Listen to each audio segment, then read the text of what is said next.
I knew that would happen. Yeah, you just have to say. Okay, we've got the DPA, Chris Ford and Ingrid Robertson joining us by video, visual audio link. Kia ora, hello, is that Chris online? Kia ora, Bear. Nice to see you. You too. Is Ingrid coming as well? Yes, she will be. I just have to open up my document. It's been a rather busy morning for me. So just bear with me one moment. Is Ingrid, is she coming in separately? Well, I have told her that it's basically that the submission has had to be brought forward. Right. In terms of the hearing time. So, yes. So are you able to text her and just tell her that we're ready? Or? Yes, I have told her. Right. Yep, I've texted her. But look, I think we'll just, once I've found a document on, we'll make a start. Yeah, so basically, basically we'll do that. So, excuse me, I'm just trying to find where the document actually is. My apologies, Mayor.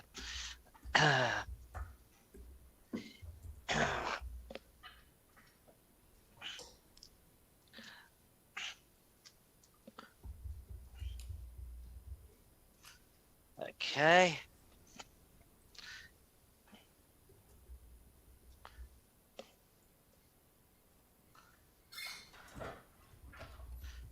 Right.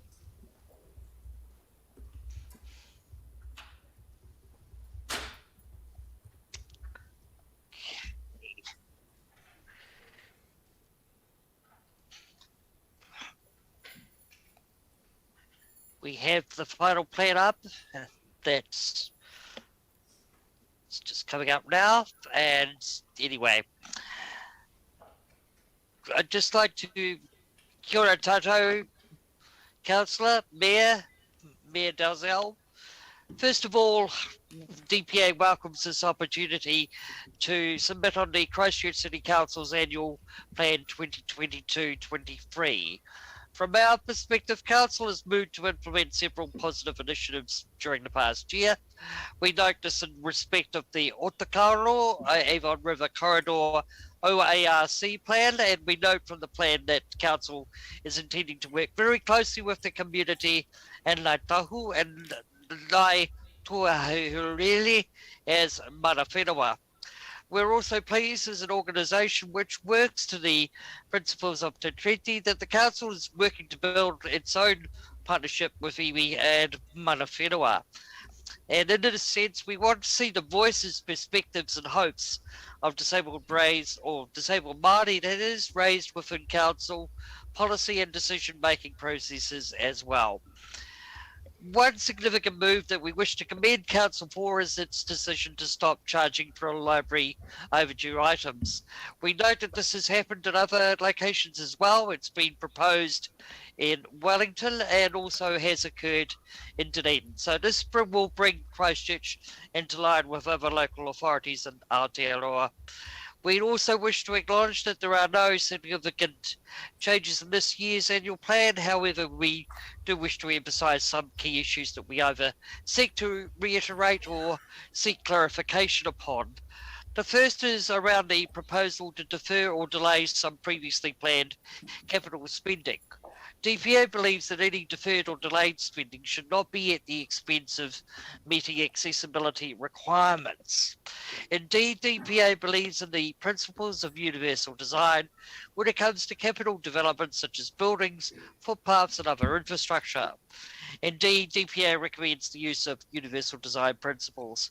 And the second point is also based around infrastructure and more specifically the Council's plan to maintain the upkeep of roads, facilities and footpaths up to standard.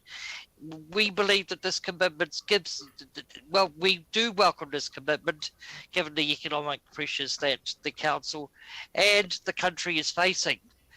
And in respect of these 2 points, we'd like to ask as to whether council has any intention of applying for better off funding from central government to fund projects such as swimming pools, gardens and libraries. In respect of another key infrastructure project highlighted in the plan, the Edgware Pool project, DPA would like to work alongside council and also have other local disabled persons organisations at the table, being involved in the co-design discussions with council and the St Albans Pavilion and Pool Incorporated Society about this. We'll be lobbying for the pool complex to be constructed to universal design standards as well. And the third is around proposed rate increases. We note that rate increases will primarily impact upon people on low or fixed incomes who are either homeowners or private sector renters. We also wish to reiterate that disabled people have higher disability-related costs when it comes to daily living. For that reason, what we'd like to see is that council should lobby government to increase the level of rates rebates for low-income ratepayers from its current maximum of $665 per year as a means of providing additional support. And the fourth is around the proposals to change the swimming pool and leisure centre entry fees. We've got more of a question on this, is that while we're pleased to hear that work on both the Hombre and Parakiole sites is progressing, and that the proposal to change the charges is completely understandable given the need to standardise them across all 7 council-owned complexes. We're pleased to see that there are also proposed fee reductions. However, we'd like to ask as to whether further discounted concessions will be made available by council to people who use the hapai, community services or Super Gold cards given these proposed reductions. On that basis, we submit our views to the council and would welcome any questions. Mayor. Oh, kia ora, and thank you, Chris. That's excellent. I'll just comment on the so-called better off funding from central government. I'm aware that they have they've identified that some of these funds can be allocated to community style projects, but unfortunately they haven't really been, it hasn't been so explicit that half of the money goes on to the water services entities' debt. Okay. So, and that says to me that it really ought to be allocated to things that are related to Three Waters, and in my view, I see, stormwater, which should help with cleaning up our rivers. But councillors and have not had an opportunity to consider this. We've got a report coming to council on Thursday, which will simply identify that that it's come in and that the applications don't close until September. So it's not affecting this annual plan. So I'll note your report, but your submission. But I do think there's a little bit of water to go under the bridge when it comes to how we approach this particular fund. But I just wondered whether Aaron had any particular questions about some of the, particularly like the Auckland Design Manual and things like that, because I don't know whether your groups looked at that. Well, my question was a different one. It was on the rates part that you raised. And this council is well aware that people with disability do have lower incomes than everyone else on average. That's very clear. So the rates rebate makes sense, but the way you said it was for everyone who qualifies for the rates rebate, that would be increased by the government. But are you meaning more specifically for people who identify with disabilities? I think it's for everybody who qualifies. I think that should be on a fair basis. But I think in particular that any increase will actually impact positively on disabled people the minority of disabled people who are homeowners, given that we have a very low rate of home ownership anyway as a population group.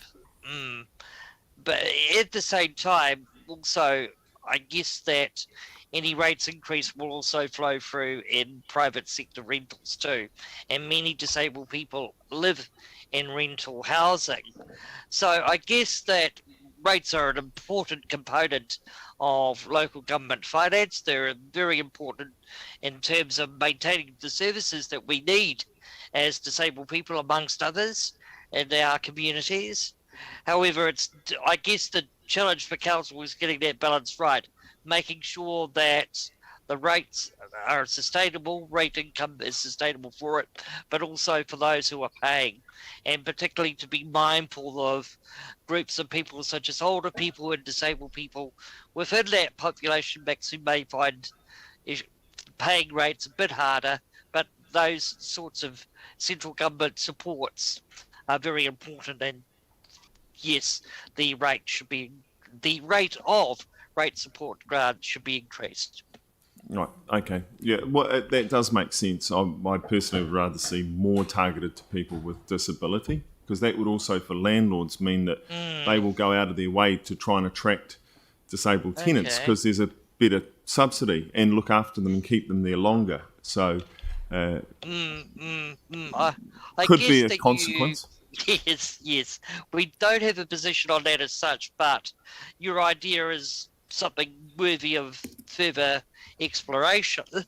I think, though, there are other factors which also create barriers to disabled people getting housing other than just the cost of that to landlords. It's also other issues as well. But nonetheless, I think that is worthy of further exploration. Yeah, and in your submissions, obviously there's the new ministry coming as well, and they are finding their feet. It'd be good if they had, and our council's already asked for them to have a war chest to put towards funding for changing of public buildings, but it would be good if landlords had a fund they could access to upgrade buildings for disabled clients, where to make it easier as well. Well, in a couple of submissions, I oversee local government submissions to other councils on behalf of DPA around the country. I'm, by the way, resident in Otapoti, Dunedin. But I do know that in Wellington, for example, there has been proposed an environmental and accessibility performance fund, which encourages private developers, to build the housing and public buildings to universal design principles, and also to make buildings and housing environmentally sustainable as well. And there is that fund, and also in the Thames District Council has similar funding to incentivise the building of universal design housing in their rohe. So I think these are practical things that even though we don't talk about it explicitly in this Christchurch submission, I think they're worthy ideas to be explored, that they should be looked into. All right. Well, look, thank you very much, Chris. That is very much appreciated, and thank you for tuning in a little bit earlier so that we could proceed. Thank you very much. Thank you very much, Mayor Dalzell, and I apologise for the slight delay in starting earlier. Not at all. You've actually completed before your due start time, so you don't owe us an apology for anything. Lovely to see you. No, that's fine. Lovely to see you too. Bye. Thank you. Bye, Mayor. Bye. Couple of minutes.